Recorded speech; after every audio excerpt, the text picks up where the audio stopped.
Leicester nil, Arsenal nil. The story of yet another very frustrating performance. 1 point from a potential six, yet to win at the start of the season. We're only 2 games in. It's important not to get too worried, but I have to say that from what I've seen today, it is quite alarming how far we off being where we need to be in order to compete this season. If you are even considering that we are title challengers at this moment in time heading into this season, we are so far off the pace. When I was watching the likes of Manchester United beat Southampton 2-0 last night, watching the lucrative performance that Manchester City put in away from home in the Britannia Stadium against Stoke, and then you look at us today, completely nullified by a defence which consists of Wes Morgan and Robert Huth. Plaudits have to go to the Leicester City backline and their team in general. They're Premier League champions. But we all know that the story is completely different this time round. We had to go to Leicester today and get a result. In hindsight, a point away from home at the champions, any other season looks like a decent result. But had we beaten Liverpool, we could have gone into that game and we'd be looking back at a 0-0 draw as a fine result. But we didn't beat Liverpool. And there was a lot of pressure on us heading into this game. A lot of pressure made even more significant by the fact that Wenger went into the game relaying our possible striking options, saying that we had Olivier Giroud, Yaya Sanogo, Alexis Sanchez, Theo Walcott, and Chuba Akpom that could all play in that potential striking role for us. Now, we didn't play Olivier Giroud against Liverpool, didn't even include him in the squad. He started on the bench for us today, and we had no outlet going forward whatsoever. Alexis Sanchez is completely nullified up top, and we can't continue to persist in playing him in that position because he is not a striker. We are wasting his ability, wasting his talent. He needs to play on either the left or the right-hand side of the pitch. That's where we have always seen the best of him. We tried playing him in the striking role once before. It didn't work. The only way it will work is when he's got someone like Olivier Giroud alongside him. Yes, he has played in the striking role before for Chile, but he's had Eduardo Vargas alongside him. We don't have that at Arsenal, and we're not going to adapt our formation whilst Arsene Wenger is in charge. He's too stubborn to change his ways into a 4-4-2 diamond system, which could potentially work to the strengths of Alexis Sanchez in the centre-forward role. Looking at his other options that he mentioned, Yaya Sanogo, he is not good enough for Arsenal Football Club. Let's nip that one in the bud right there and then. He is not a player that has any future at Arsenal, in my blatant opinion. He is not good enough. Chuba Akpom, 21 years of age, and to be honest, we haven't really seen anything beyond him, beyond pre-season from Akpom. So whether he's going to get his chance this season remains to be seen. Again, he wasn't on the bench today. Theo Walcott, I don't know about Theo Walcott. I mean, he is come out saying this season that he wants to be known as a player that can play on the right flank. That's what he wants to be his predominant position, and it's completely contrasts what he said a couple of seasons ago when he said that he wanted to be known as a striker. Completely contrasts what he said when he first came to the club and said that he was bought as a striker to play for Arsenal. And to be honest, from what I saw of Theo Walcott today, his performance was so unbelievably consistent. I don't know how longer we can continue to play him in the Arsenal team because, yes, he does do some very good things. He made some good runs in behind today, got into some good positions, made a fantastic tackle on someone. I think it was Danny Drinkwater, but I may be wrong on that. But his tracking back was good at times, but he doesn't do it consistently enough. I just think it's getting to a point where we just find out that Theo Walcott is a very, very average footballer and isn't capable of playing for Arsenal week in, week out. He is incompetent when it comes to dribbling. He can't take it past a man. His weak foot is very, very poor. He got in an excellent position to score today, but unfortunately didn't have enough strength on his left foot to put it past Schmeichel. And I think it's got to be going forward that we play Iwobi or Chamberlain with Ozil in behind the striker, Alexis Sanchez on the left-hand side, then Olivier Giroud and another striking option up top. Olivier Giroud is the out-and-out striker for Arsenal, in my opinion, but we need someone to help him along because, as history will tell you, he is not capable of going the distance on his own. I firmly believe that he can get us 20 goals this season, maybe even 25, but he needs help in the last 5-6 months of the season because that's when he starts to tail off. That's when we need someone like Lacazette in there to give him a bit of a boost. And it's so incredibly naive that we've gone into the second game of the season without purchasing anyone.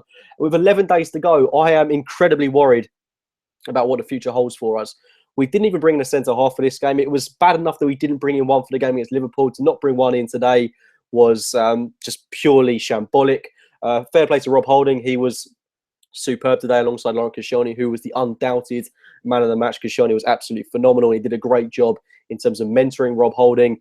Monreal was good at the back as well. Bellerin was a bit questionable, especially on that penalty shout going in at the end, but I'll get onto that a little bit later. But we needed a centre-half. I still would, as much as I like Rob Holding and as much as I liked what I saw from him today, we still need an experienced head to help in these type of games. recently Wenger's come out in the press conference after the game saying that no one's talking about Rob Holding because he only cost £2 million. He's 20 years old. He's English. No one's making a big deal over him in the way they would about John Stones. I can totally respect that. Rob Holding is someone that can potentially be a big name at Arsenal, but we just need someone more experienced. It's as simple as that.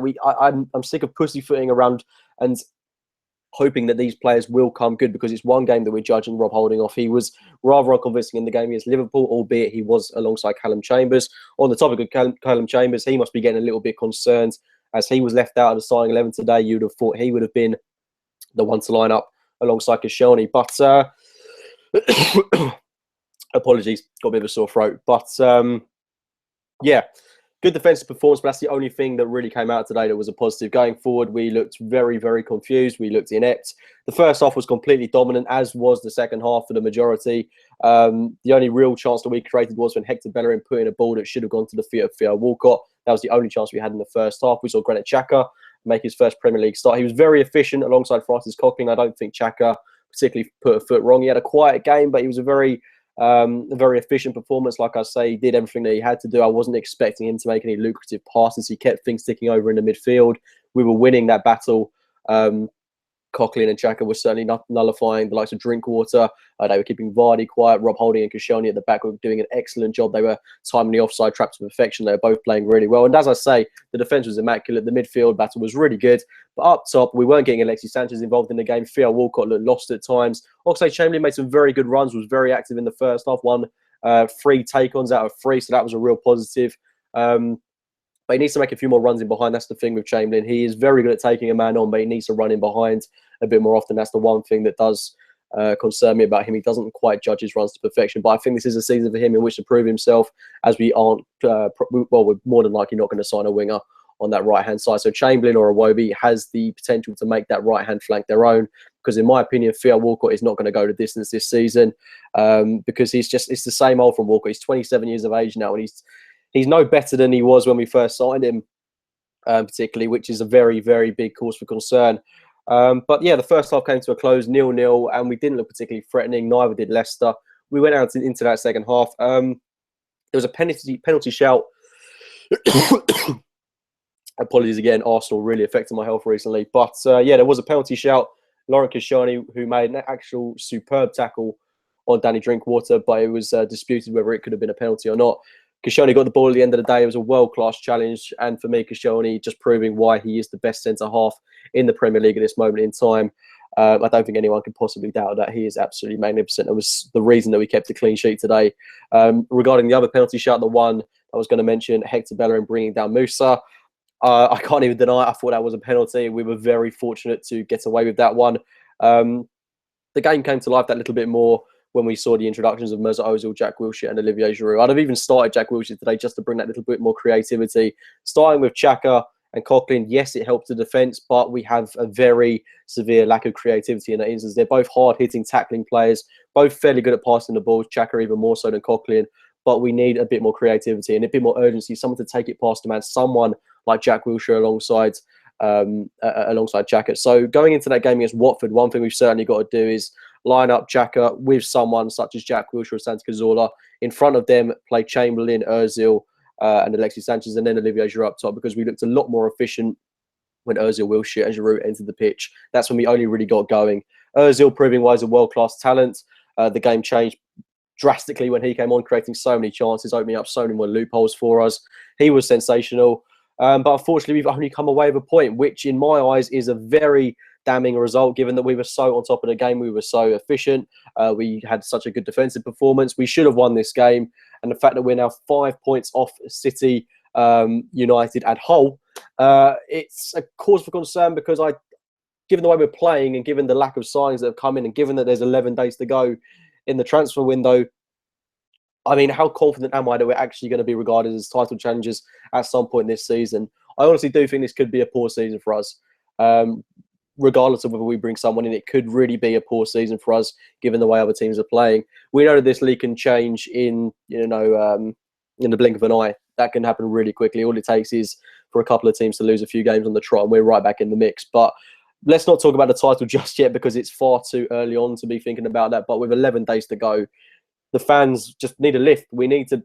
I want to get behind the team. I want to be able to get behind Arsene Wenger for this season. But if we are so naive not to bring anyone in when we've got millions upon millions upon millions of pounds in the bank to bring in what we need, if we bring in a centre half and a striker, then we don't essentially need to sign anyone for a good long while unless those players go out the door. Mustafi is there on a plate for us.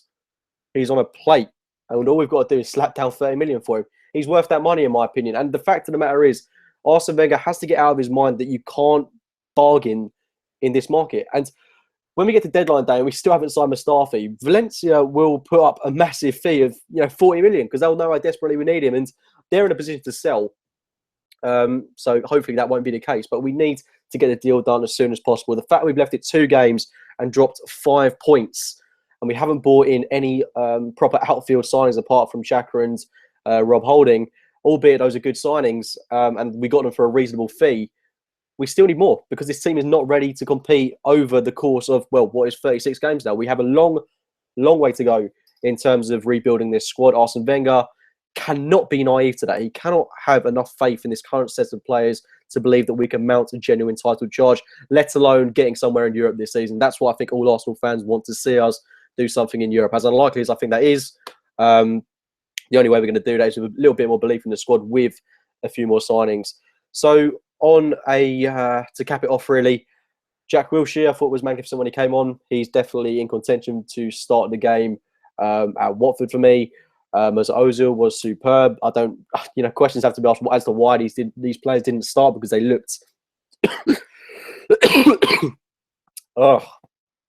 horrendous. They looked ready to start the game. But yeah, I think I'm going to leave it there before I end up passing out. Anyway, guys, please do get your thoughts on the game in the comments box below. Yeah, another frustrating evening to be an Arsenal fan, but at least it's not a loss. At least I'm able to watch match of the day through gritted teeth tonight. Anyway, like I say, get your thoughts on the game in the comments box below. Please do drop a like on the video if you have enjoyed it. If you're enjoying me doing these live streams as opposed to getting the camera set up and doing it as I did it last season, let me know because I may continue to do it this way if you are. But I think at some point along the line, when I've got a bit more time, I will revert back to the old format just for quality purposes. But anyway, let's get your thoughts on that in the comments box below. As I say, like the video if you've enjoyed it. Subscribe to AFC Game by Game for more content. And as always, I'll speak to you very, very soon.